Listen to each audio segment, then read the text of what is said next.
L'ensemble des partenaires du réseau DMJ et les acteurs jeunesse de ta région t'invitent à suivre les rediffusions des dispositifs médias jeunes réalisés en vue de soutenir les actions jeunesse 2019-2022. Participe toi aussi à ces campagnes citoyennes annuelles réalisées pour et par les jeunes de nos régions en rentrant directement en contact avec eux à leur permanence hebdomadaire des quartiers et des campus et sur l'Hexagone. Plus d'infos sur les réseaux sociaux des acteurs jeunesse, sur l'Infoline Réseau et sur www.dispositifsmediajeune.org. Manifestation gratuite, mais place limitée. Bienvenue ici au complexe de Gligli à Saint-Félix pour le grand débat jeunesse du réseau Dispositif Média Jeunes. Comme on dit, je vais déjà commencer par faire une présentation légère du cadre d'aujourd'hui. Nous sommes avec des acteurs jeunesse ou des acteurs associatifs pleinement réunis dans un seul lieu en respectant les gestes barrières et toutes les recommandations. Donc, pour continuer, avant de laisser la main à ma collègue, je vais faire un petit point léger sur le contexte actuel. Nous sommes sur un direct du championnat interquartier de présentation des équipes et de présentation des acteurs jeunesse. Qu'est-ce que le championnat interquartier? C'est une manifestation qui a commencé à partir du dimanche 3 août et qui se finit le dimanche 30 août. C'est une confrontation de différents quartiers sur différents lieux, cités de la région Abîme, Cap Excellence, avec des équipes de Cap Excellence et aussi de la Riviera du Levant qui s'affrontent pour un titre total qui est la couronne de champion interquartier. Donc comme on dit, là je regarde en face de moi, Roveline, je suis avec deux invités. Qui sont-ils? Bonsoir, alors c'est possible de vous présenter? Bonsoir, Christelle Toussaint, je suis trésorière en charge de la communication pour l'association La Jeune Chambre économique de la Basse-Terre. D'accord. Et votre collègue? Bonsoir, je suis Migdia Pétiller et je suis la présidente de la Jeune Chambre économique de Pointe-à-Pitre et sa région. Et je vous remercie de me recevoir ce soir. Alors, quelles sont vos actions à venir pour ces prochains jours? Oui. Du coup, okay. Alors nous avons dès demain après-midi une formation, c'est une formation méthodologie. Donc cette formation permet à toute personne souhaitant mener un projet à terme d'acquérir une certaine méthodologie. C'est une méthodologie qui est propre à la jeune chambre économique. Voilà, nous avons également le brevet de sécurité financière qui devrait très rapidement revoir le jour chez nous.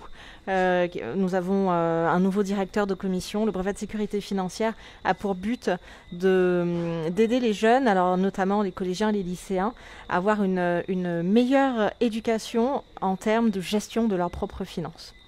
Voilà. Merci. De rien. Et vous, madame? Donc pour la Jeune Chambre économique de Pointe-à-Pitre et sa région, déjà ce soir on a un after-work autour de la thématique de gestion des finances, autour du jeu Cash Flow, qui est un jeu qui a pour objectif d'aider à gérer non seulement les finances mais aussi à apprendre à investir. Ensuite, la semaine prochaine, nous avons un cycle de formation sur la thématique Bootcamp Rise and Shine, qui vise à donner justement des outils pour pouvoir se recharger avant la rentrée à tous les jeunes qui sont intéressés, puisque la Jeune Chambre économique, ce qu'on n'a pas encore dit, c'est que c'est un mouvement associatif pour les jeunes de 18 à 40 ans qui vont vouloir impacter leur territoire à travers des solutions innovantes, des solutions impactantes et surtout durables. Et la spécificité de la Jeune Chambre vient du fait qu'on a des solutions qui sont très créatives. On a une méthodologie, comme le disait Christelle, pour se former. On a des formations, tout un cycle et un parcours de formation pour pouvoir apprendre justement à gérer des projets, à prendre des responsabilités qu'on n'aura pas forcément dans le milieu professionnel.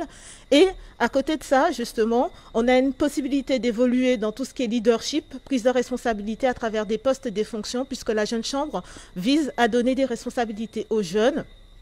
Sur un cycle court, c'est une année pour une mission. C'est une année pour manager, une année pour diriger. Et donc cette année, par exemple, je suis la présidente locale, mais l'an prochain, ce sera normalement quelqu'un d'autre, puisque l'idée, c'est de donner aux jeunes des opportunités d'avoir ces changements positifs et de les créer. Donc voilà. Donc la semaine prochaine pour les formations, elles seront autour du leadership, de tout ce qui va être mindset, donc pour développer l'état d'esprit.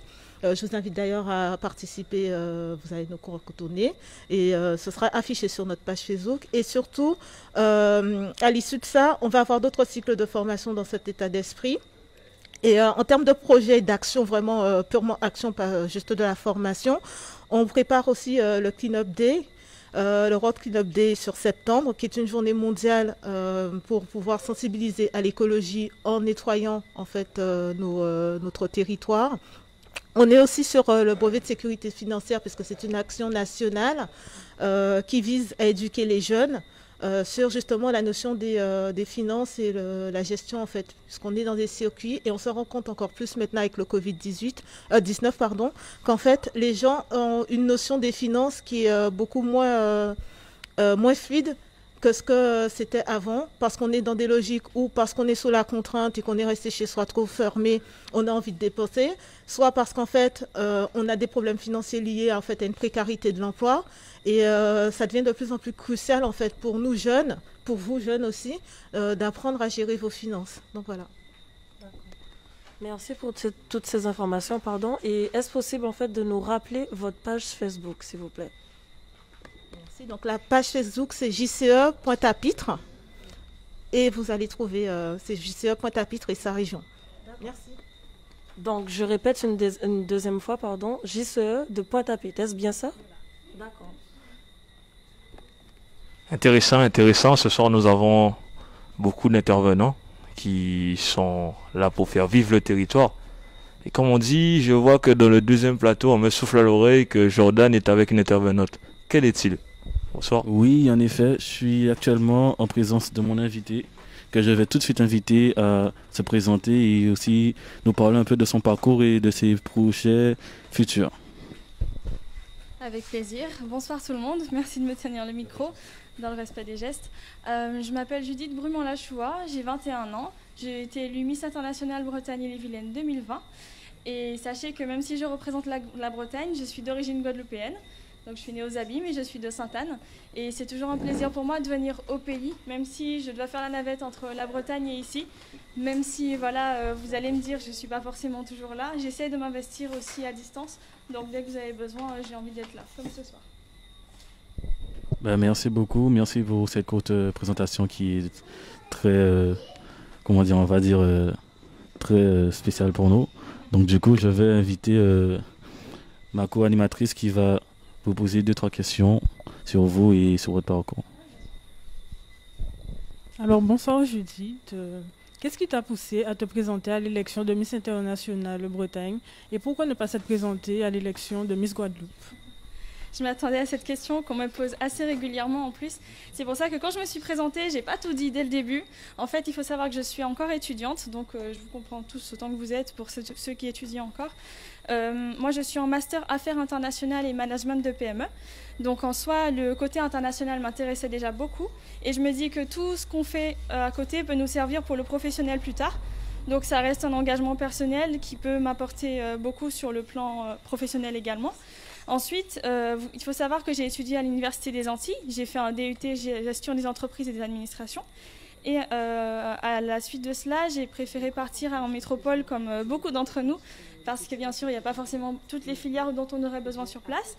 Et donc j'ai poursuivi, comme je vous disais, dans l'international. Et là, j'ai choisi la Bretagne parce que je sais qu'il y a la route du Rhum qui nous lie entre la Bretagne et la Guadeloupe. Je sais qu'il y a beaucoup de points communs.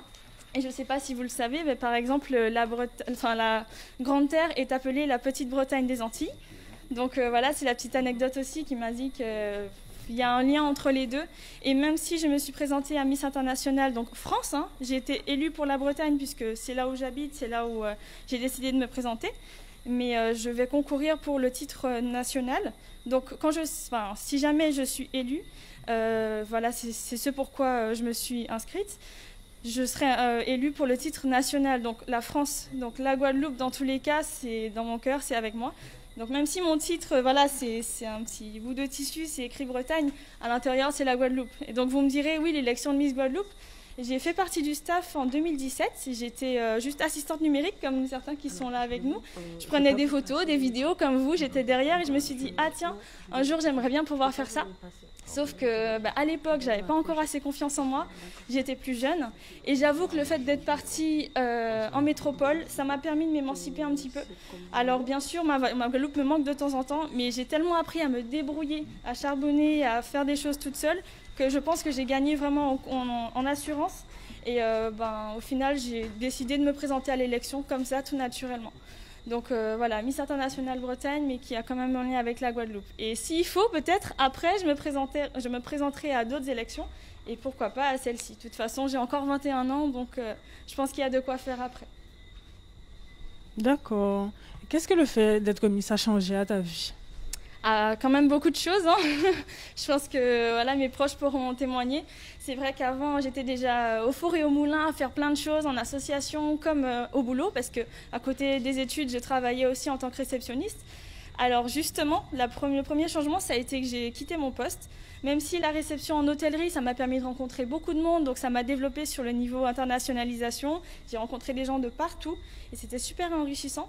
Mais j'ai laissé ce poste parce que je me suis dit que maintenant que j'ai quand même un titre, il faut que je sois assez présente, il faut que je m'investisse suffisamment pour gagner du terrain. Donc j'ai décidé de faire ce changement par exemple. Et puis au final, je m'investis quotidiennement, j'essaye de participer à des événements et à faire des posts, etc. Ce que je faisais peut-être moins avant. Donc ça, c'est sur les réseaux sociaux, bien sûr. Maintenant, nous allons passer le flambeau à Oveline et Willem pour la deuxième partie de leur interview. Oui, alors nous sommes en présence de Monsieur Manuel Montrésor. Est-ce possible de te présenter? Bien entendu. Alors, je vais profiter d'abord de remercier le dispositif Média Jeunes de nous avoir invités, de m'avoir invité. Car je sais toute l'action que vous menez sur le terrain auprès de la jeunesse et pour les pousser à mieux, à réfléchir, à débattre sur des sujets cruciaux en Guadeloupe. Donc merci à vous pour votre invitation. Alors, comme tu l'as dit, je suis Manuel Montrésor et je suis cette année président fédéral des Guyanes et Antilles françaises, les jeunes chambres économiques de Guyane et Antilles françaises. Professionnellement, je travaille à l'Agence régionale de santé. Donc, j'ai vécu la crise en cellule de crise. Donc, effectivement, je l'ai vécu de plein fouet et je sais que c'est un sujet qui nous touche tous aujourd'hui. Et c'est avec plaisir que je vais partager mon expérience avec vous ce soir. D'accord, merci. Et quelles sont les actions que vous avez menées? Alors, cette année, la fédération a dû s'adapter. Parce que, comme vous le savez, nous vivons des temps de crise sanitaire, mais chaque organisation doit s'adapter. Nous, la fédération, accompagnons les jeunes chambres économiques locales. Donc tout à l'heure, vous avez eu la présidente de la jeune chambre économique locale de Pointe-à-Pitre et sa région. Et là, vous avez une représentante et ancienne présidente de la jeune chambre économique locale de la Basse-Terre. Et nous, la fédération qui accompagnons toutes ces jeunes chambres, avons vu qu'il y avait des difficultés vécues dans les jeunes chambres locales. Et moi, ma première action a été d'abord d'être proche des présidents, proche des membres de ces jeunes chambres locales pour savoir s'ils vivaient des difficultés personnelles notamment, parce que ça se passe d'abord au niveau personnel. Hein. Si au niveau personnel ça ne va pas, on ne peut pas gérer une association. Et après, nous avons créé avec notamment mon premier vice-président et ma vice-présidente en charge du développement, créé une action qui s'appelle INCONF, en parlant du confinement en fait. Hein. Donc INCONF s'est réuni 5 fois, où on a créé en fait un espace dématérialisé, hein, puisque nous ne pouvions pas nous réunir en présentiel comme tout le monde, dématérialisé, où les 5 jeunes chambres locales de la fédération, c'est-à-dire Cayenne, Saint-Laurent-du-Maroni, Basse-Terre, Pointe-à-Pitre et sa région, ainsi que la jeune chambre économique de la Martinique, se sont réunis lors de ces temps de rencontre pour d'abord passer un bon moment. Il y avait des moments de musique, des moments de détente. On a dû faire des petits jeux, mais aussi réfléchir. On a réfléchi sur les temps qu'on vit actuellement et savoir comment notre organisation peut s'adapter à ces temps-là. Et ça a donné lieu d'ailleurs à un groupe de travail dont la chargée de mission est à côté de vous, Christelle Toussaint. Un groupe de travail sur la communication et l'archivage de notre association pour essayer de justement s'adapter à ce temps-là. Ça, c'est ce qu'on a fait pendant le temps de confinement.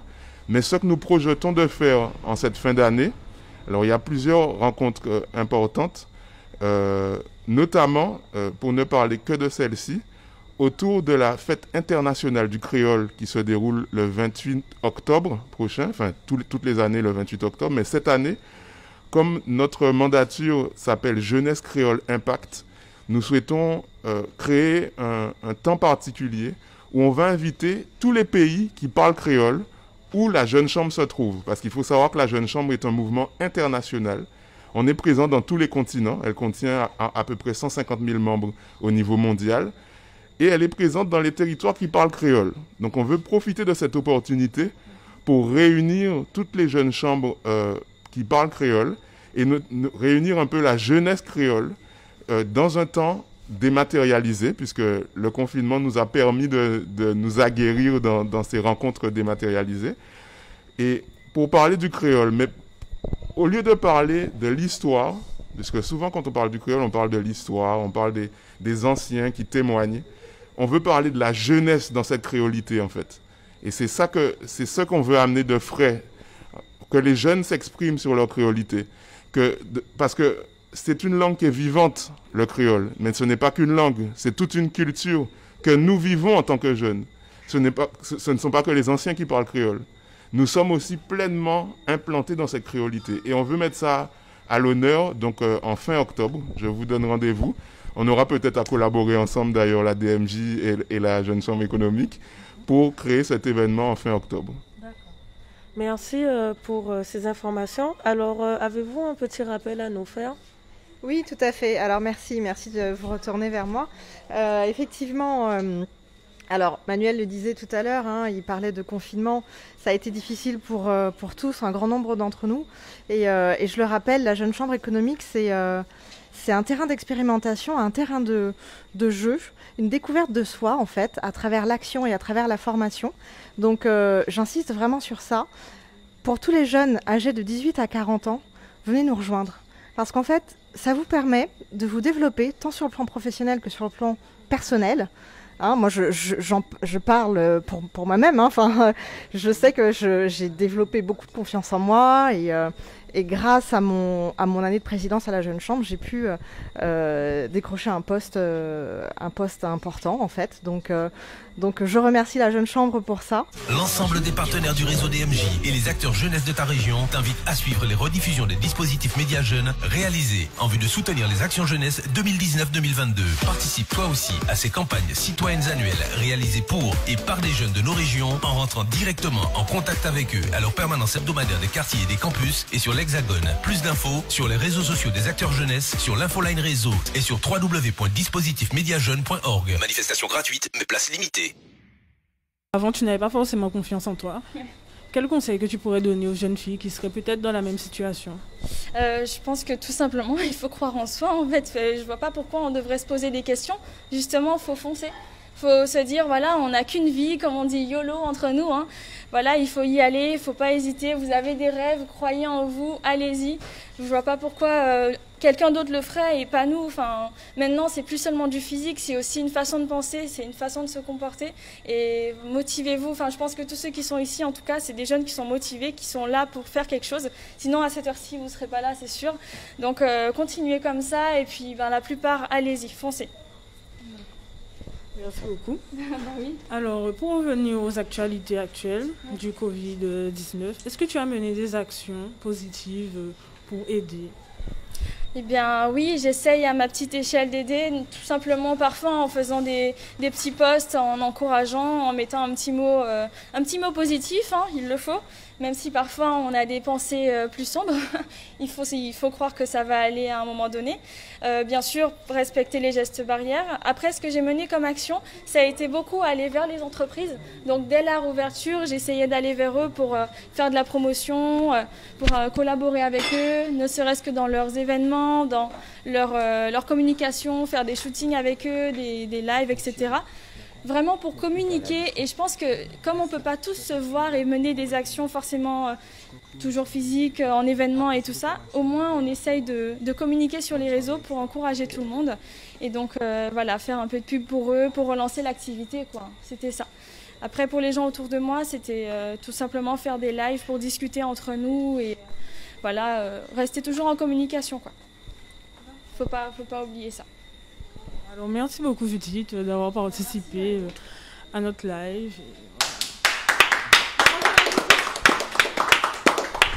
Donc voilà, comme on dit, juste pour clôturer l'émission, je veux juste donner une dernière parole. C'est le programme du championnat interquartier pour ce week-end, dimanche 16.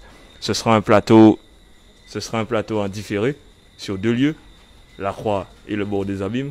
Donc premier match à La Croix à 15h. MGS FC face à Loricis. À 16h30, Softly Nation face à FCB. Et au bord des Abîmes, il y aura un BRP City du Gazon FC à 15h. Merci d'avoir suivi l'émission. Big up pour tous les acteurs associatifs, tous les engagés, tous les jeunes engagés. Continuons comme ça et bonsoir chez vous.